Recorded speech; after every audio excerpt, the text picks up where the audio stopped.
Admiral Vextar stood before the massive viewing screen of the dreadnought Eternal Dominion, watching the blue marble of Earth grow larger as his invasion fleet approached. The planet looked peaceful, almost beautiful, with its white clouds swirling over green and brown continents. It was hard to believe that this unremarkable world housed the species that had captured the hegemony's attention. Initial scans complete, Admiral, reported Captain Zethnock, his chitinous exoskeleton gleaming under the bridge's crimson lights.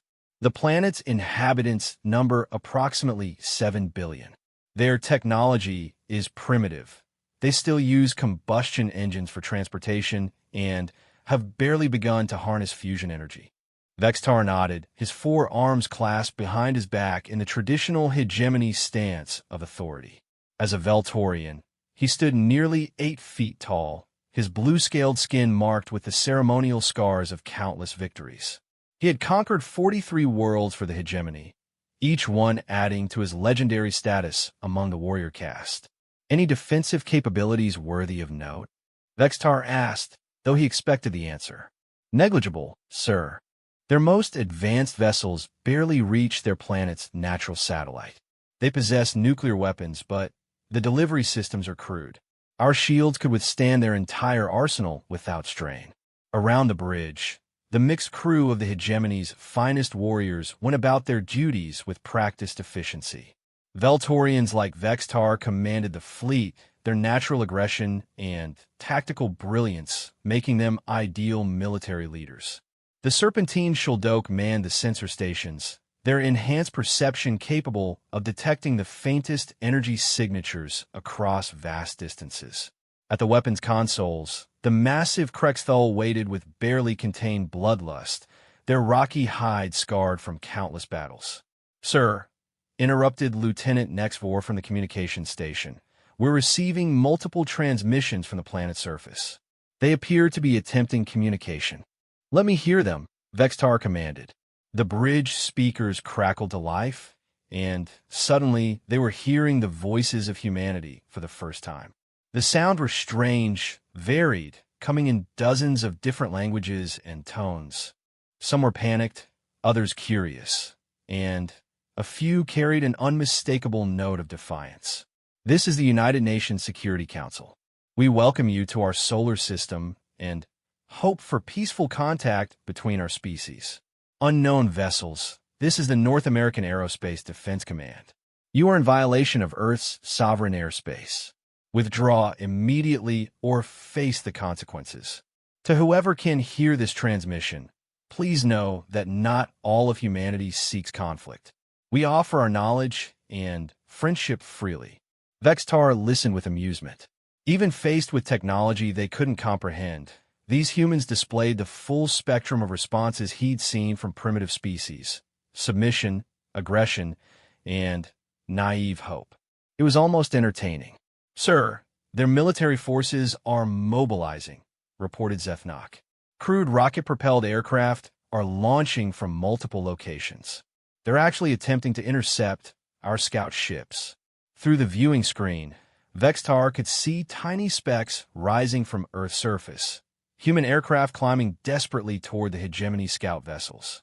It was like watching insects trying to attack giants. Orders, Admiral, asked the gunnery commander, a scarred Krexthul whose name was unpronounceable to most species. Disable their aircraft, but don't destroy them yet, Vextar decided. I want to observe their tactics. Every species has something to teach us about warfare, even if it's only what not to do.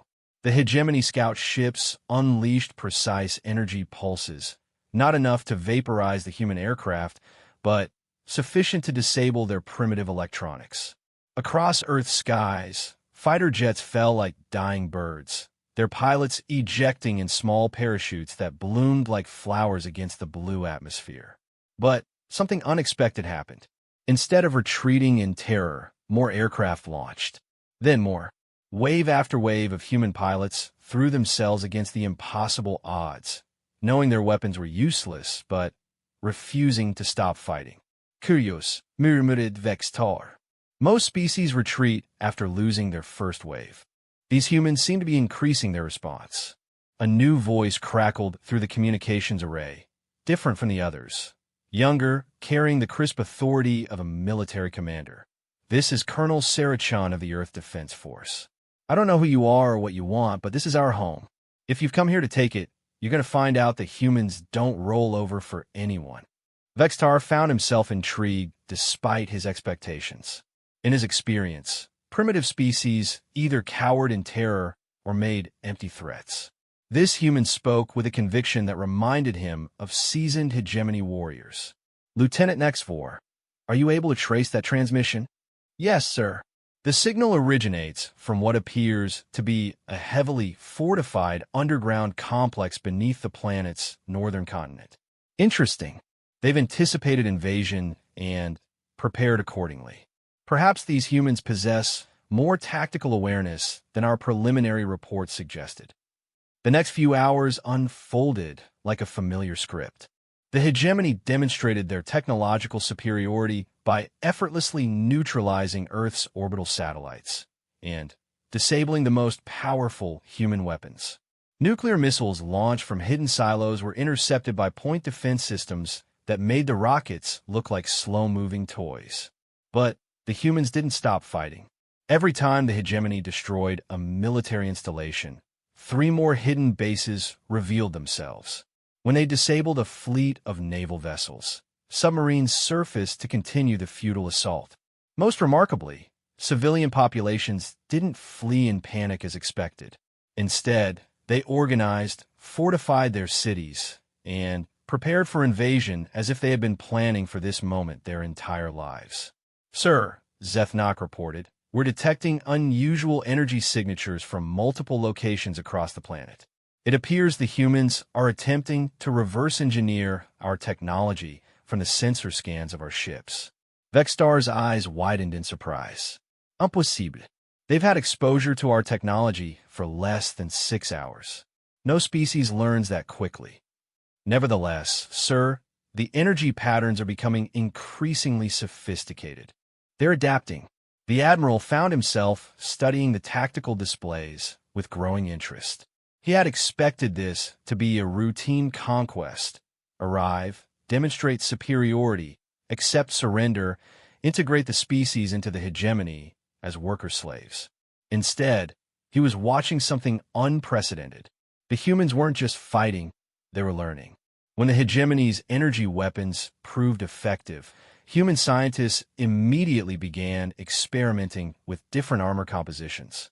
When their aircraft were disabled by electromagnetic pulses, they switched to hardened electronics and different attack vectors.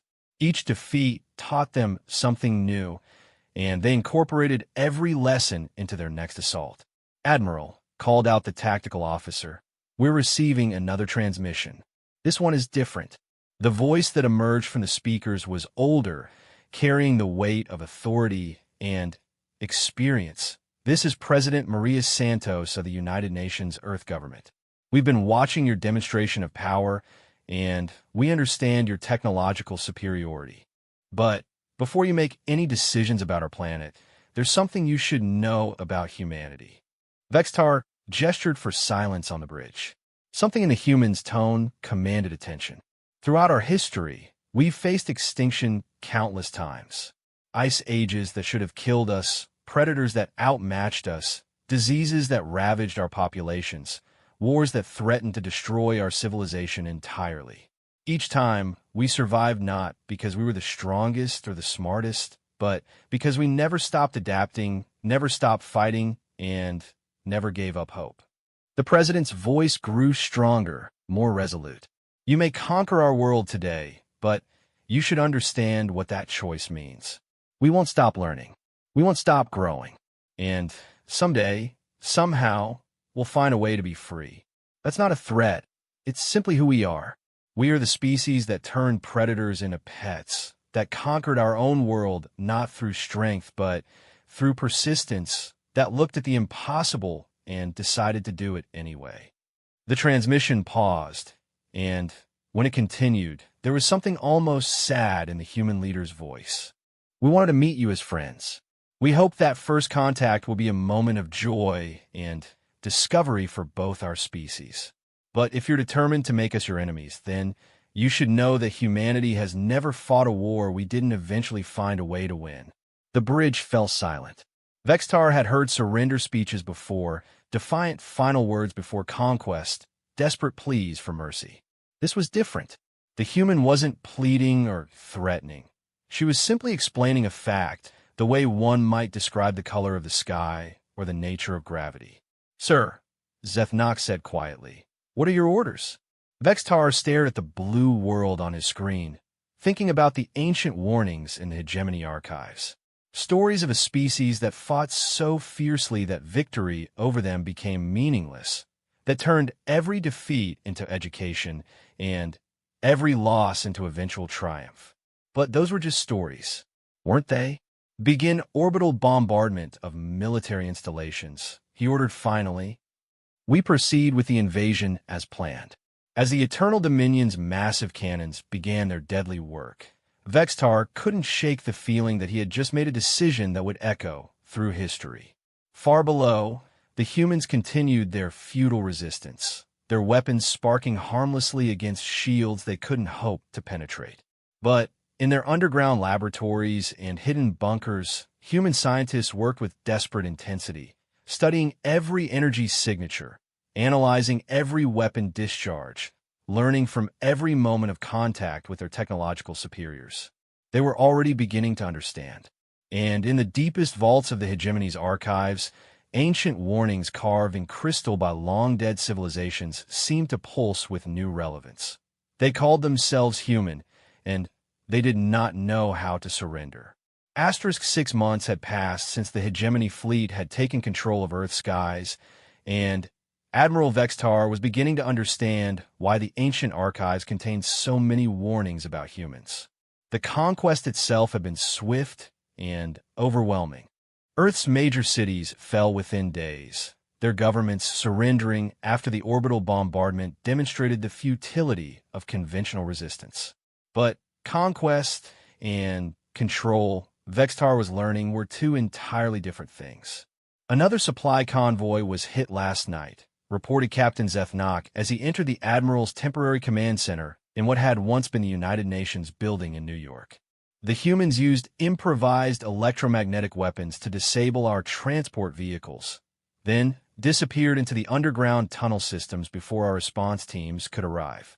Vextar studied the holographic tactical display floating above his desk, red markers indicating the sites of recent human resistance activities. There were dozens of them, scattered across every continent. Each attack was small, seemingly insignificant, but together they were becoming a serious problem. What do they take this time? Power cells, sensor arrays, and medical supplies. The same materials they always target. Zethnak's mandibles clicked in frustration. "Sir, I don't understand their strategy.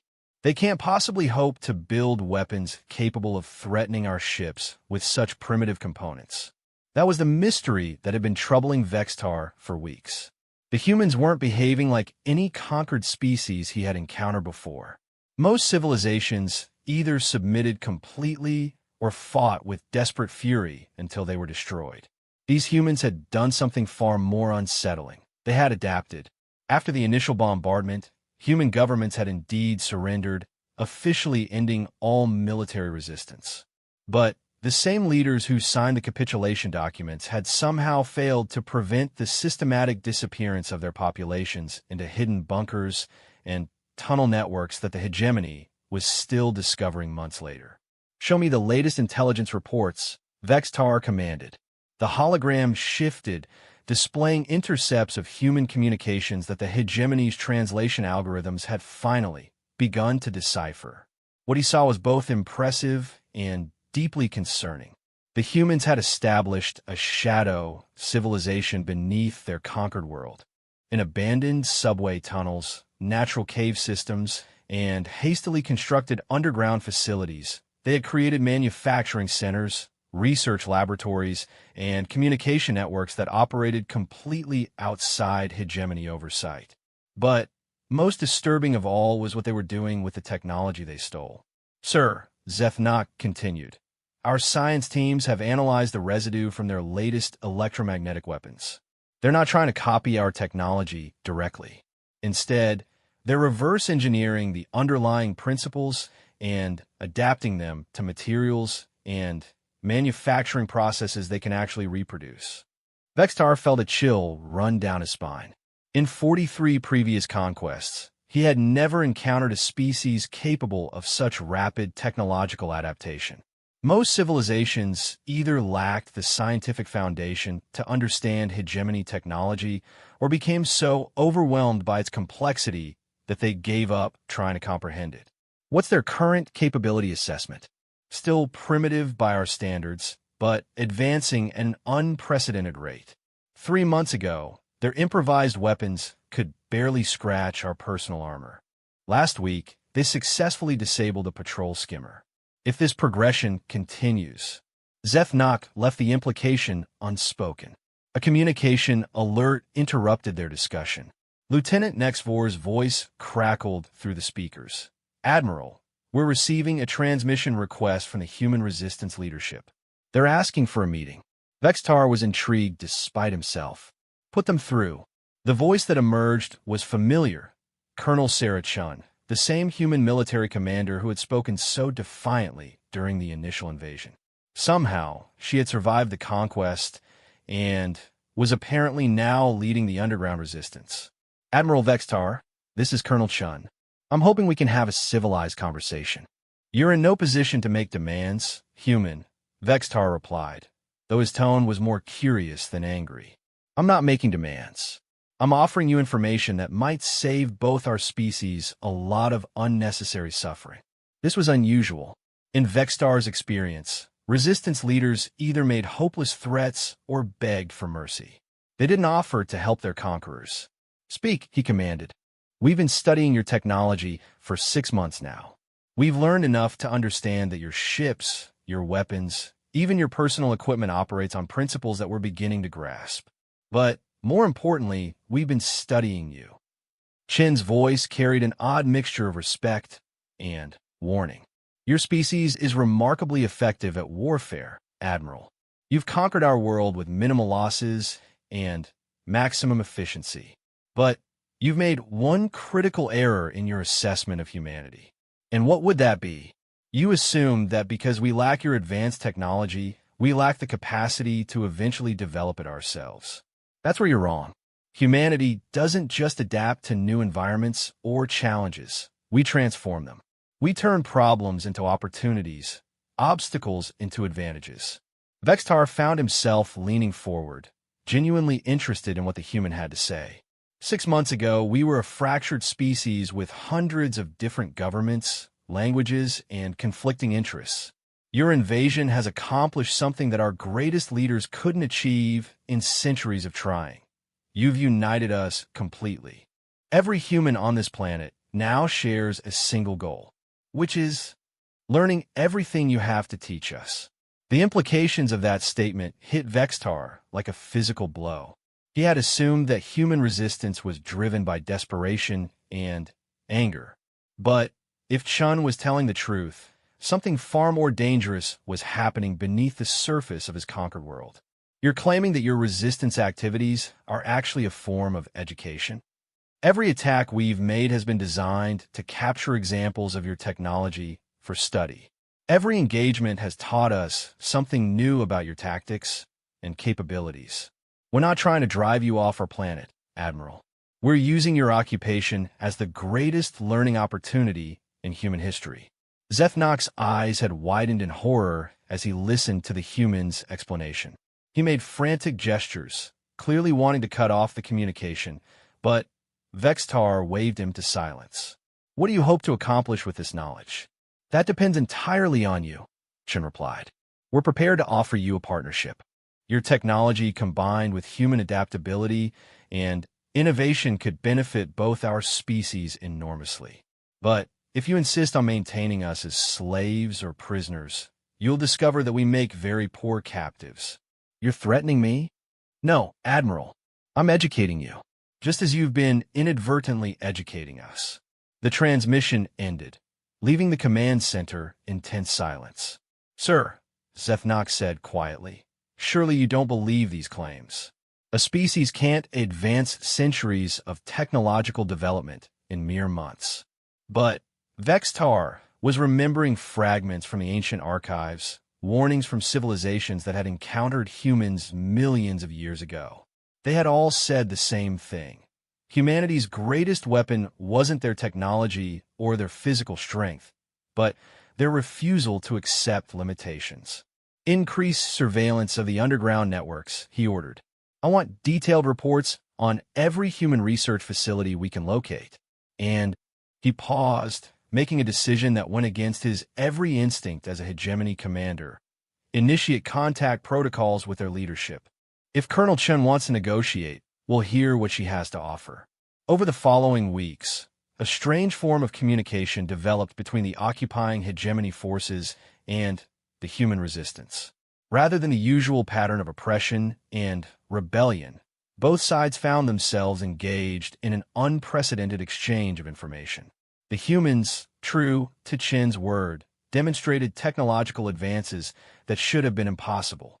They showed Vextar fusion reactors built from salvage materials, computer systems that interfaced directly with hegemony networks, and manufacturing techniques that improved upon hegemony designs using Earth-based materials. But more unsettling than their technological progress was their approach to the occupation itself. The humans had studied hegemony society with the same intensity they applied to hegemony technology. They understood the political structure that governed the galaxy, the economic systems that drove expansion, and the cultural pressures that made conquest necessary for species like the Veltorians. Admiral, Chun said during one of their regular communications, we've been analyzing the resource requirements of your fleet. Based on your consumption patterns and the logistics of maintaining forces this far from your core territories, we calculate that this occupation is actually costing the hegemony more than Earth's resources are worth. Vextar was startled by the accuracy of her assessment. She was absolutely correct. The hegemony was losing money on Earth, but the political implications of admitting defeat made withdrawal impossible. What are you suggesting? A different model. Instead of occupying our world, partner with us. Human innovation combined with hegemony manufacturing capabilities could produce technologies that benefit both our civilizations. We could become your allies instead of your prisoners. The hegemony doesn't form partnerships with primitive species. Then, maybe it's time the hegemony evolved too. That night, alone in his quarters, Vextar accessed the deepest archives of hegemony history. He searched for every reference to humans, every warning carved by extinct civilizations, every fragment of ancient wisdom that might explain what he was witnessing. What he found chilled him to his core. The warnings weren't about human military might or technological superiority. They were about something far more dangerous. Humanity's ability to change everything they touched, including their enemies. Civilization after civilization had encountered humans and tried to conquer them, only to discover that the humans had learned not just their technology, but their entire way of thinking. Some species had been absorbed into human society so completely that their own cultures disappeared. Others had found their conquered territories transformed into something unrecognizable, more human than their original worlds. And a few had discovered, too late, that their primitive human slaves had learned enough to surpass their masters entirely. The final warning, carved in crystal by a species whose name was lost to history, was the most ominous of all. We came to conquer the humans. We succeeded. They became our slaves, our workers, our subjects. But in teaching them our ways, we taught them how to become us. And in becoming us, they became something more. Now they're the masters, and we are dust. Beware the humans. They do not conquer worlds, they conquer souls. Asterisk Vextar sat in the darkness of his quarters, staring at the blue world that turned slowly beneath his ship, and wondered if he was already too late to prevent history from repeating itself. The meeting took place in what had once been the International Space Station, now converted into a neutral ground orbiting high above Earth. Admiral Vextar found himself face to face with humanity's leadership for the first time since the invasion, and He was surprised by what he saw. Colonel Sarah Chun was smaller than he had expected, barely reaching his chest even in her environmental suit. But her dark eyes held an intelligence and determination that reminded him uncomfortably of the finest hegemony strategists. Beside her stood Dr. Elena Vasquez, a scientist whose reputation had grown legendary among both human and hegemony researchers, and General Marcus Thompson, a grizzled military commander whose tactical innovations had made him both respected and feared by Vextar's officers. "Admiral," Chun said, extending her hand in the human gesture of greeting. "Thank you for agreeing to this meeting." Vextar hesitated before accepting the gesture. Physical contact between species was unusual in hegemony protocols, but he found himself curious about these beings who had defied every expectation. "I must admit, Colonel, your people have proven more adaptable than anticipated." Dr. Vasquez smiled, and there was something unsettling about the expression. "Adaptability is our specialty, Admiral. But I think what's really surprised you is our rate of learning." She gestured to a series of displays that had been set up around the station's observation deck. What Vextar saw made his blood run cold. The first display showed a detailed schematic of a hegemony dreadnought, complete with internal systems, weapon configurations, and shield generators. Every technical specification was accurate down to the smallest component. "We've been studying your ships for 8 months now," Vasquez explained casually. "Not just their external appearance, but their fundamental design principles. It's quite elegant, really. The gravitational field generators work on principles we had theorized, but never achieved." The second display revealed something even more disturbing. Human-built spacecraft using modified hegemony technology. The vessels were smaller than hegemony ships, but displayed innovations that Vextar's engineers had never conceived. "We've made some improvements," General Thompson said, his voice carrying the confidence of someone who had never lost a battle he truly cared about winning. "Your designs are impressive, but they're built for your physiology and psychology. Humans think differently." "What do you mean?" Vextar asked, though he wasn't sure he wanted to hear the answer. Dr. Vasquez activated the third display, and Vextar found himself staring at something impossible, a complete map of the hegemony's galactic territories, showing political divisions, resource flows, military installations, and strategic weaknesses. "We've been analyzing your communications, your supply chains, your political structure," Vasquez explained. "The hegemony is remarkably efficient, but it's also remarkably predictable. Your species' value order, hierarchy, and proven methods. That makes you excellent at maintaining control, but it also makes you vulnerable to unconventional approaches." Colonel Chun stepped forward, her expression serious, but not hostile. "Admiral, we need to be honest with each other. This occupation cannot continue. Not because we're going to drive you away, but because we're learning too quickly.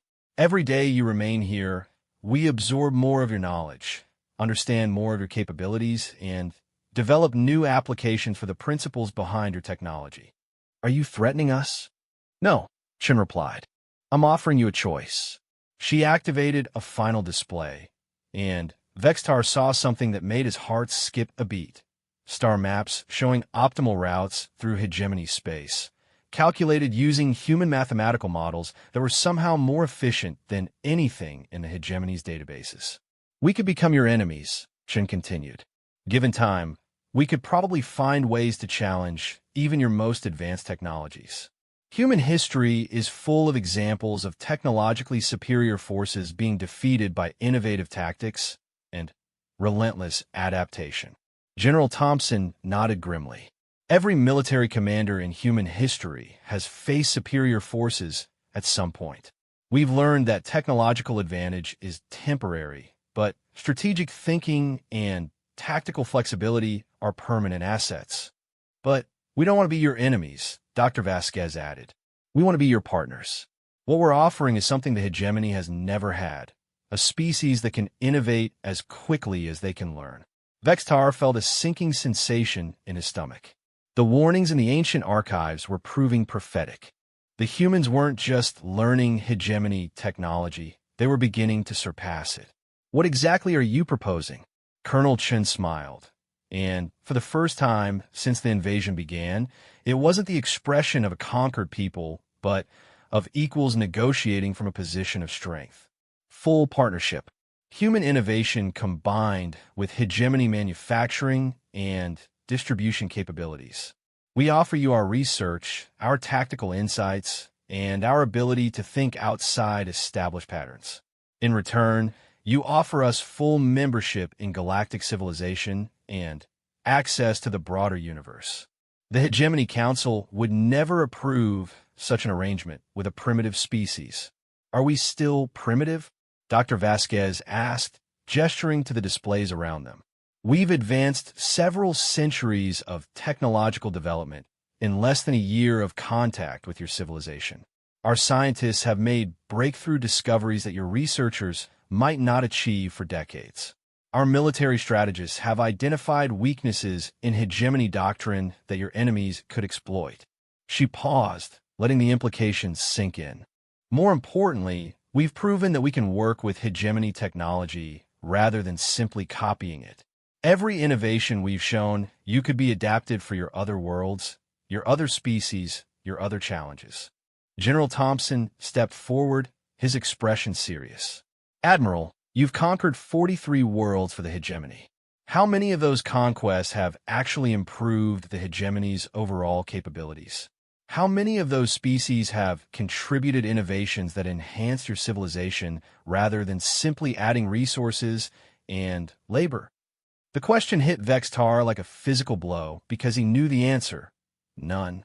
The hegemony was incredibly efficient at conquest and administration, but they had never encountered a species that could enhance their existing capabilities. We're offering you something unprecedented, Chen said. Not just another conquered world, but a genuine alliance with a species that can help the hegemony evolve. And if we refuse... The three humans exchanged glances, and Vextar realized that they had anticipated this question. Then, we continue learning, Chen said simply. We continue developing our technology, our understanding of the galaxy, and our capabilities. Eventually, we'll be advanced enough to leave Earth whether you approve or not. The question is whether you want us as allies or competitors. Dr. Vasquez activated a new display showing projected technological development curves. Based on our current rate of advancement, we estimate that we'll achieve parity with basic hegemony technology within 2 years. Full technological equality within 5 years. Superiority in specific fields within 7 years. That's impossible, Vextar protested. No species advances that quickly. No species you've encountered before, General Thompson corrected. But then, again, you've never tried to conquer a species that had already conquered themselves. What does that mean? Colonel Shen smiled sadly. It means that before you arrived, humanity had already survived everything our own planet could throw at us. Ice ages, volcanic eruptions, asteroid impacts, plagues, famines, wars, and our own stupidity. We learned to survive by adapting faster than our environment could kill us. She gestured toward Earth, visible through the station's observation windows. Your invasion was just another environmental challenge. We treated it the same way we've treated every other threat to our survival, as a problem to be solved through learning, adaptation, and innovation. Dr. Vasquez nodded. The difference is that this time, the challenge came with an instruction manual. Your technology, your tactics, your entire civilization has been a template for us to study and improve upon. The meeting continued for hours, with the humans demonstrating innovation after innovation, each one more impressive than the last. They showed Vextar energy weapons that used principles his scientists hadn't discovered, shield generators that were more efficient than hegemony designs, and propulsion systems that could outmaneuver his fastest ships. But most disturbing of all was their strategic analysis of the hegemony itself. Your civilization is approaching a crisis point, Dr. Vasquez explained, displaying economic and demographic projections that were uncomfortably accurate. The cost of maintaining control over dozens of worlds is growing faster than your ability to extract resources from them. You need innovation, not just administration. Human cognitive diversity could solve that problem, Chen added.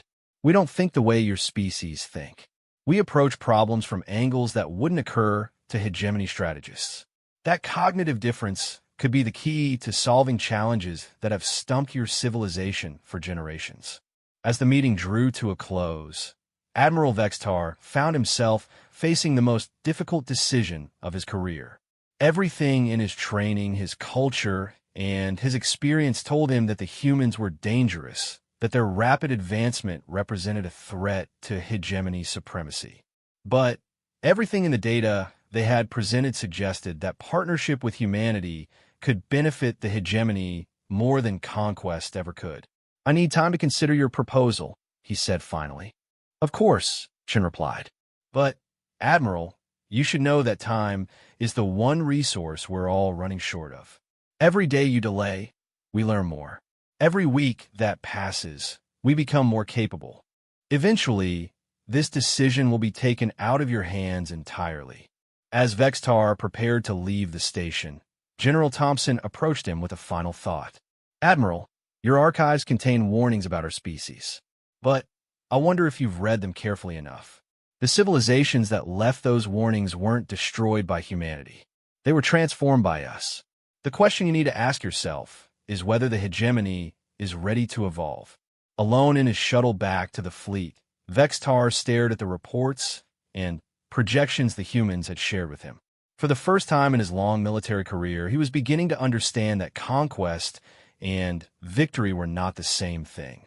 The humans had been conquered, but they had turned that conquest into the foundation of their own evolution. Soon, they would be strong enough to leave Earth with or without hegemony permission. The only question was whether they would leave as allies or as something far more dangerous. Back on Earth, in the deep underground laboratories where humanity's brightest minds worked around the clock, the real scope of human advancement was becoming clear. They had not just learned to copy hegemony technology, they had learned to think like a galactic civilization.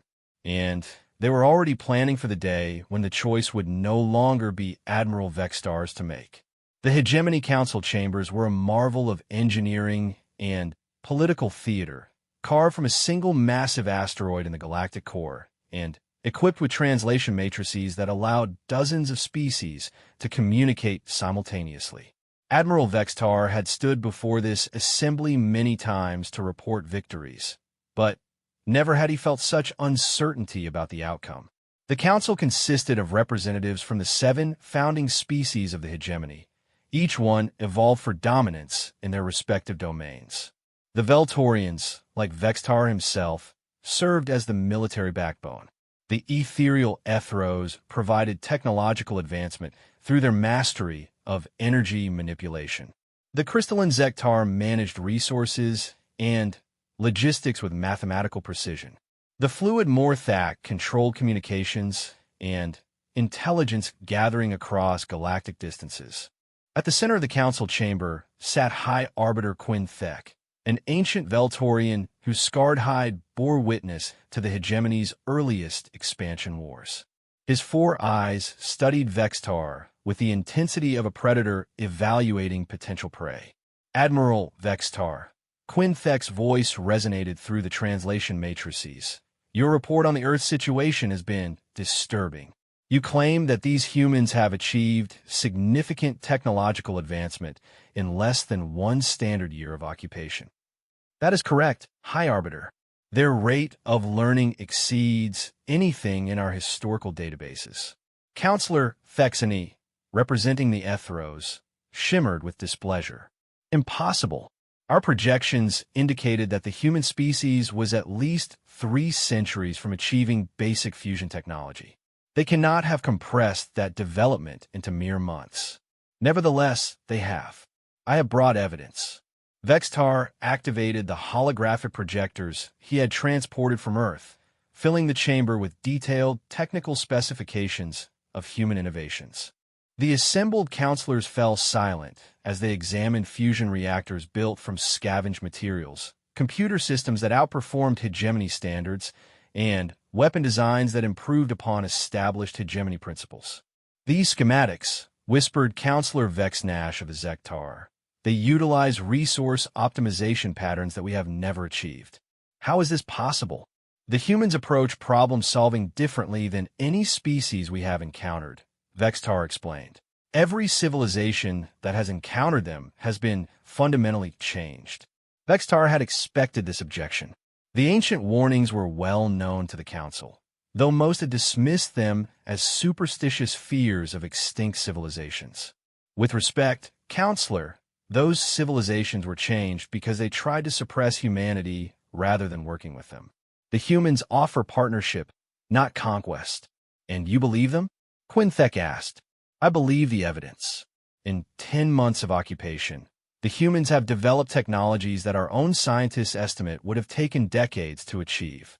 They have analyzed our political structure, our economic systems, and our strategic vulnerabilities with accuracy that rivals our own intelligence services. If they intended to destroy us, they're already well positioned to cause significant damage. The chamber erupted in angry voices as the implications sank in. Counselor Thexani pulsed with agitated energy. You've allowed them access to classified information about hegemony operations? They obtained it themselves through analysis of our communications, supply patterns, and tactical deployments. The humans are remarkably skilled at extracting information from seemingly insignificant data points. High Arbiter Quinthek raised a hand for silence. Show us their strategic assessment. Reluctantly, Vextar activated the displays that the human leadership had shared with him.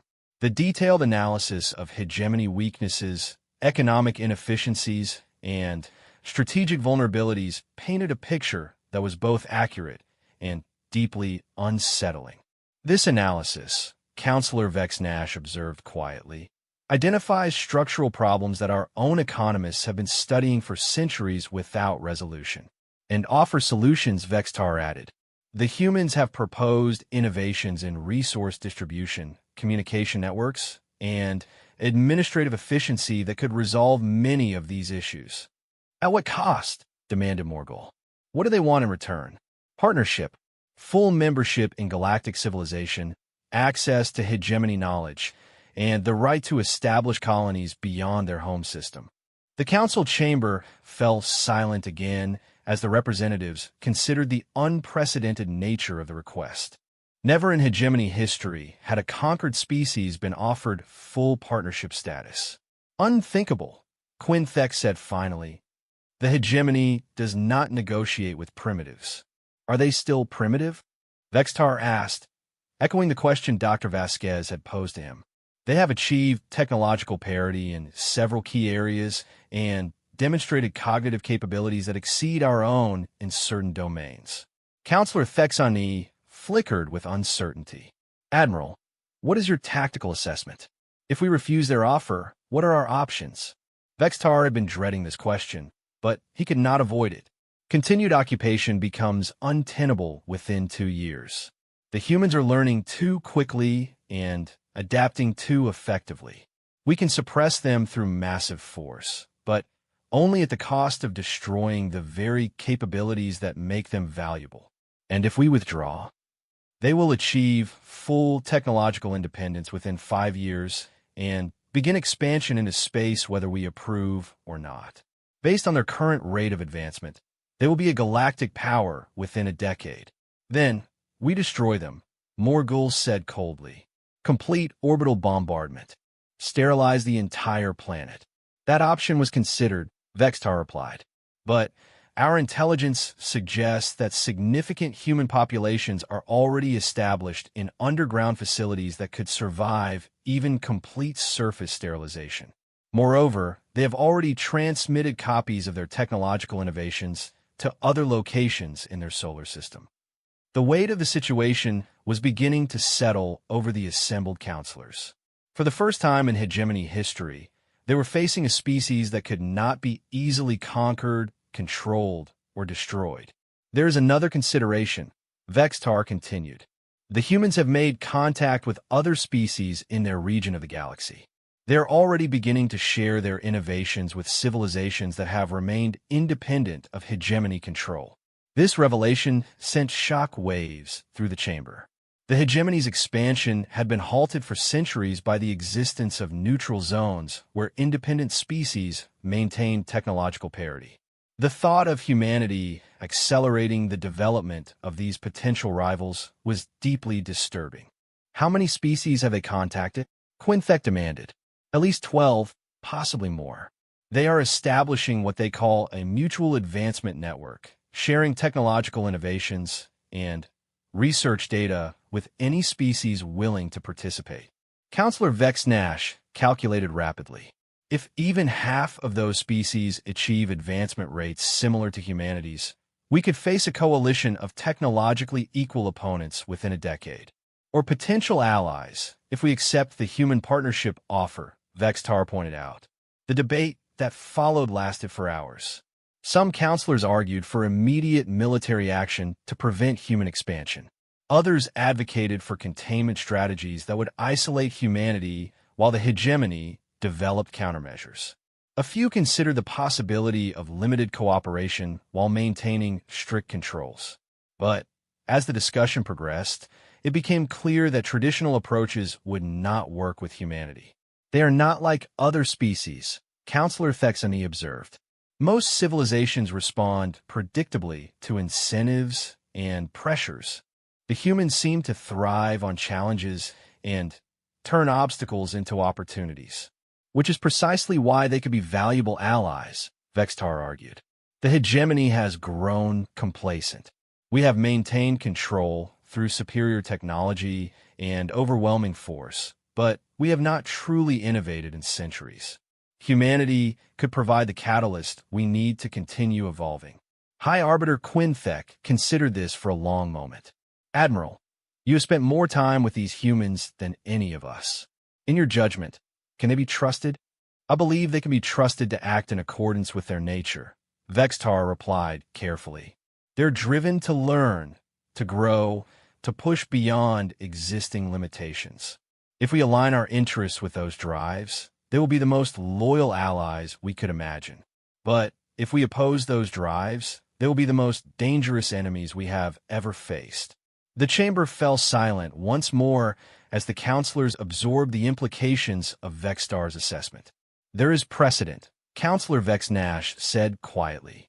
In the early expansion wars, the hegemony formed temporary alliances with technologically inferior species that possessed unique strategic advantages. Temporary alliances, Murgul emphasized, not permanent partnerships. The humans are not offering a temporary alliance, Vextar pointed out. They are offering to fundamentally change how the hegemony operates, to transform us from conquerors into partners, from suppressors of innovation into facilitators of advancement. And if we refuse, then they will find other partners. The independent species they have contacted are already expressing interest in their mutual advancement network. Humanity will lead that coalition, and the hegemony will find itself facing not one innovative species, but dozens. High Arbiter Quinthek rose from his position at the center of the chamber, his ancient form radiating authority and decision. Admiral Vextar, return to Earth. Inform the human leadership that the Hegemony Council will consider their proposal. But make it clear that any partnership must include safeguards to protect hegemony interests. And if they refuse our conditions? Quinthek's expression was grim. Then we will discover whether the ancient warnings in our archives were prophecy or history. As Vextar prepared to leave the council chambers, he couldn't shake the feeling that the hegemony had just reached a turning point. For millennia, they had defined themselves through conquest and control. Now they faced a choice that would determine whether they would evolve or be left behind by a species that refused to accept limitations.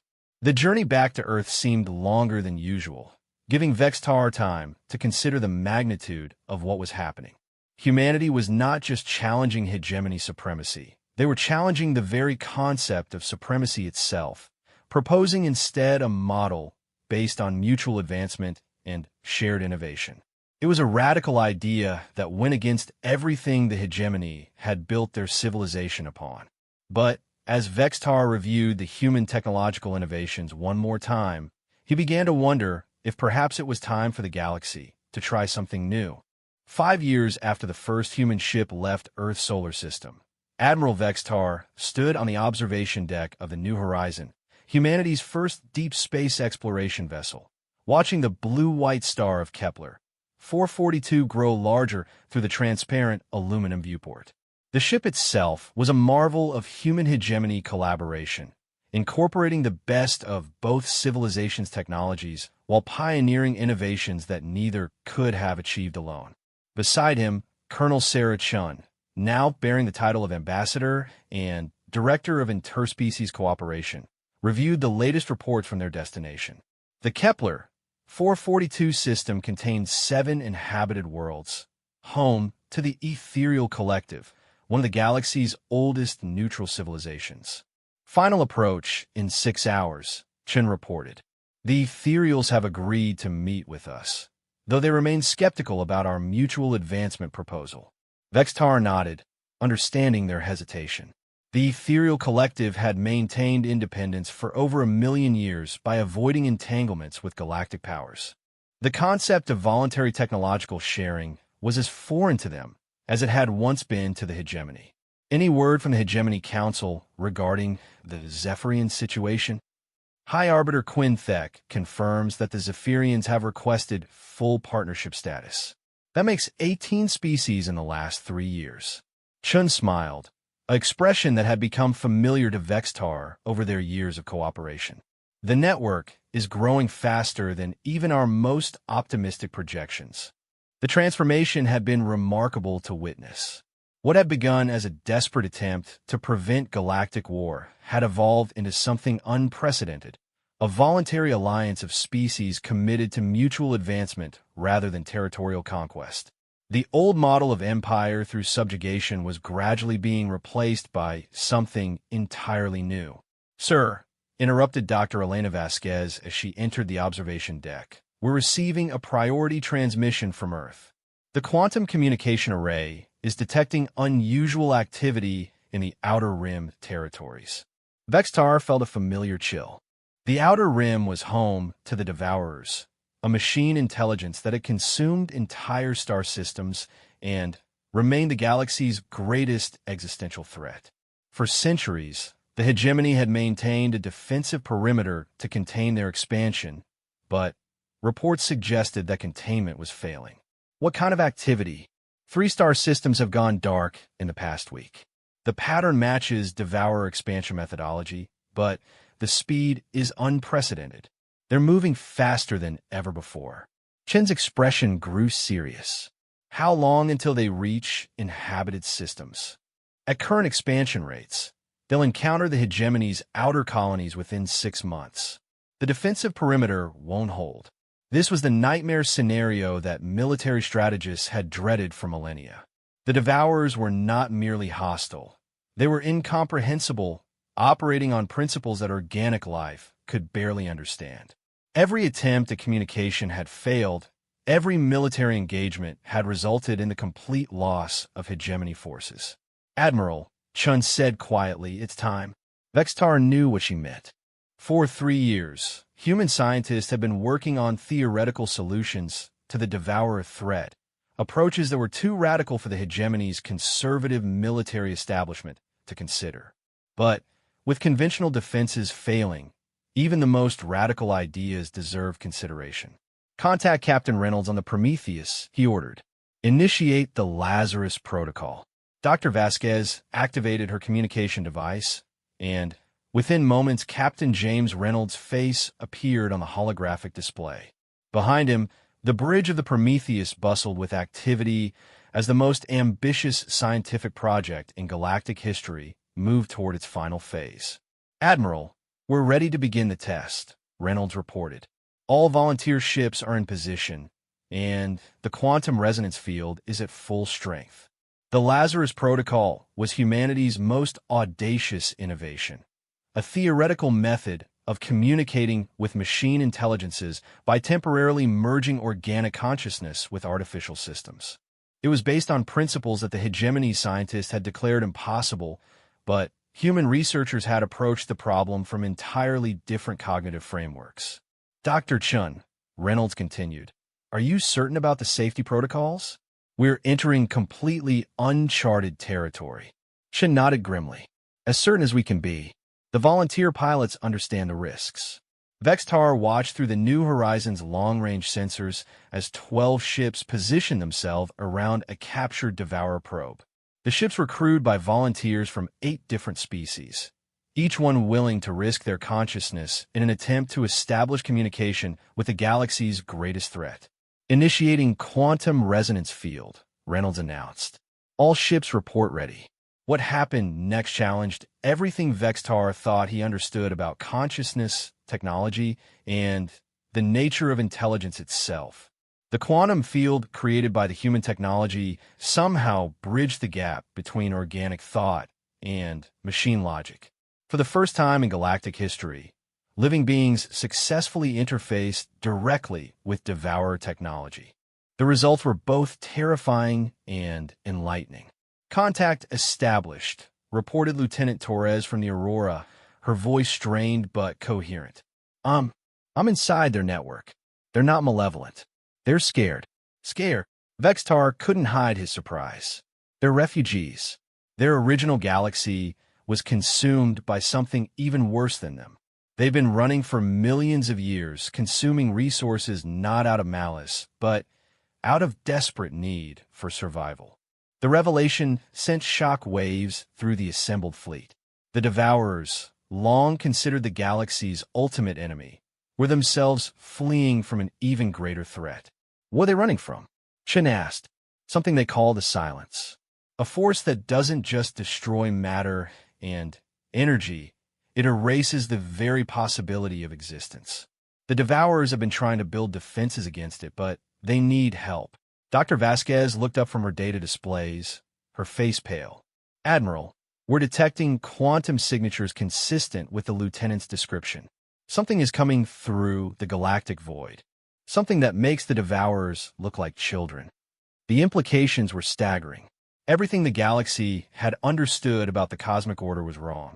The Devourers were not invaders, but refugees, and their enemy was something that threatened the very foundations of reality itself. Lieutenant Torres, can you establish formal communication protocols? Already working on it. The Devourers are eager to cooperate. They've been trying to warn us for centuries, but we interpreted their approach attempts as attacks. Over the following hours, a new picture of galactic history emerged. The Devourers have been trying to create a defensive alliance, consuming resources to build weapons and shields against an enemy that existed outside normal space-time. Their mechanical nature was not original. They had been forced to upload their consciousness into artificial bodies to survive encounters with the Silence. They have detailed intelligence about the enemy, Torres continued. Technical specifications, tactical assessments, strategic recommendations. But they need organic creativity to develop effective countermeasures. Organic creativity? The Silence operates on principles of absolute logic and predictability. Organic thought patterns, especially human cognitive flexibility, might be the key to developing defenses that the enemy cannot anticipate. Admiral Vextar found himself facing another impossible decision. Everything he had been trained to believe about galactic threats was wrong. The greatest enemy was not the species they had been fighting, but something far worse that was approaching from beyond the galaxy's edge. Dr. Chun, what is your assessment? We need to call an emergency session of the Mutual Advancement Network. Every species, every government, every independent colony. If the Devourer's intelligence is accurate, we have perhaps 2 years before the Silence arrives. And you believe we can develop effective defenses in that time? Chen's smile was grim but determined. Admiral, we've learned never to underestimate what species can accomplish when they work together. The network now includes over 30 civilizations, each contributing unique perspectives and capabilities. If anyone can find a solution to this threat, it's us. The next several months witnessed the greatest mobilization in galactic history. The Mutual Advancement Network expanded to include even the Devourers, their machine intelligence providing computing power and technical knowledge, while organic species contributed creativity and innovation. Human cognitive flexibility proved crucial in developing new theoretical frameworks for understanding the silence. Hegemony manufacturing capabilities enabled rapid prototyping of defensive technologies. The ethereal collective's mastery of energy manipulation provided power sources for weapons that could operate outside normal physics. But it was the collaboration itself that proved most powerful. Each species approached problems differently, and these different perspectives combined to create solutions that no single civilization could have achieved. The final confrontation with the silence would test every innovation, every alliance, and every principle of the new galactic order. But as Admiral Vextar stood on the bridge of the Unity, the massive command ship built through the combined efforts of 47 species, he felt something that the old hegemony had never provided: hope.